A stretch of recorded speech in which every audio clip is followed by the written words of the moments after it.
Deus nos criou porque Deus é amor e Ele gostaria de dividir o amor dele com a humanidade. Quando o homem pecou, Deus não foi pego de surpresa. Ele já tinha o plano da redenção preparado lá na eternidade. Conforme diz em Apocalipse que o Cordeiro de Deus já foi conhecido antes da fundação do mundo. Ou seja, Deus já tinha tudo preparado. Ótima pergunta. Um dos maiores debates teológicos do mundo é em cima dessa pergunta. Como que eu vejo? Deus é plenamente soberano, sabe de todas as coisas, tem poder sobre todas as coisas? Sim, mas ao mesmo tempo ele nos deixa tomarmos a nossa decisão. Obviamente que independente da escolha, se tivermos a escolha opção A ou a escolha opção B, Deus já sabia, porém ele nos deixa escolher. Entendo que a soberania, ela anda de mãos dadas com o livre-arbítrio do ser humano. Deus sabe, mas ao mesmo tempo, ele não ignora a responsabilidade humana das nossas escolhas. Excelente pergunta da área da soteriologia, que é a área da doutrina da salvação. Temos duas posições. A posição exclusivista, que crê que só quem ouviu acerca de Jesus Cristo será salvo. Mesmo aqueles que moram em ilhas isoladas ou não tiveram acesso a Jesus não serão salvos. Só através de Cristo.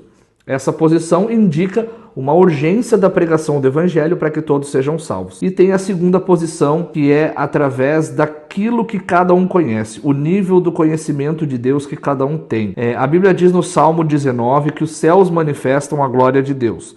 Ou seja, uma pessoa que mora numa ilha no meio do nada, que não tem acesso à Escritura, ela vai conhecer Deus através da revelação geral da natureza. E também Paulo fala em Romanos 2, do 12 ao 16, que quem não tem a Escritura, a sua consciência é que poderá levar a julgamento. Então, essas duas posições. Existem porque o homem faz as suas escolhas. Deus inseriu no ser humano o livre-arbítrio, o qual alguns estudiosos chamam de livre agência.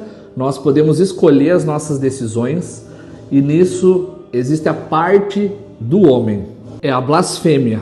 Blasfemar contra o Espírito Santo é quando você vê que o Espírito Santo está operando algo e você não dá crédito a ele. Foi aquilo que o próprio Jesus passou quando os fariseus viram Jesus operando coisas sobrenaturais da parte de Deus e blasfemaram, dizendo que não provinha de Deus. Esse é um pecado cometido por crentes, por fiéis, nunca por pagãos, nunca por incrédulos, mas por crentes, quando a pessoa está com o coração totalmente duro. Dificilmente uma pessoa arrependida cometeu blasfêmia, porque o próprio arrependimento é sinal de que a pessoa não blasfemou, mas um coração duro como uma pedra, o qual não se arrepende de ter blasfemado, já pode ser um sinal sim de blasfêmia.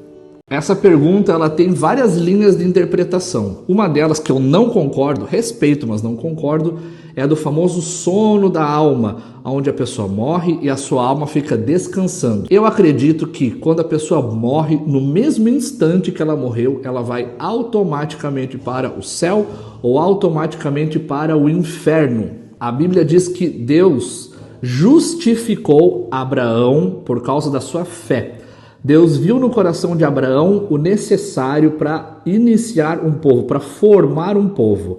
Na verdade, Gênesis capítulo 11, o último verso, diz que Deus tentou fazer isso com o pai dele, Terá. O pai dele parou no caminho e não quis ir até Canaã.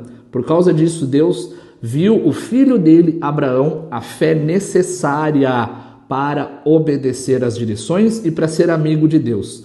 Porque Abraão tinha um coração cheio de fé, Deus escolheu isso para formar o povo que nós conhecemos como hebreus ou judeus. Um coração.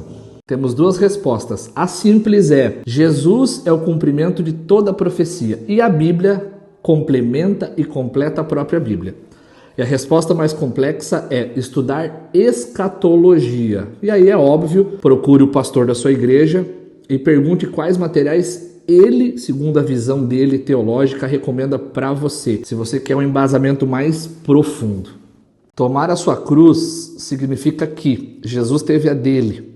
A cruz de Jesus foi morrer pelos nossos pecados, negando a vontade dele, o qual, nos momentos finais, Jesus falou: Pai, se for possível, afasta de mim. A própria carne, a própria natureza humana de Jesus não queria sofrer. mas ele teve que tomar a cruz dele para nós sermos salvos. Nós temos a nossa. Negar muitas vezes o desejo dos olhos, o desejo da mente, o desejo do coração, enfim, a nossa natureza carnal, humana e pecadora, que todos os dias temos que subjugar na cruz. Todos os dias nós temos que negar, dizer não para ela, mortificar. Ou seja, todos nós temos uma cruz, todos nós vamos lutar contra a nossa natureza carnal. E aí sim nós seremos chamados seguidores de Jesus. Pastor, quem é o homem de iniquidade citado em 2 Tessalonicenses? Esse é o famoso anticristo. É um homem que, dizem os estudiosos, será um líder mundial que vai ter um impacto e vai resolver problemas, vai ser uma pessoa muito respeitada pelas nações. E ele é o homem de iniquidade que será revelado nos últimos dias.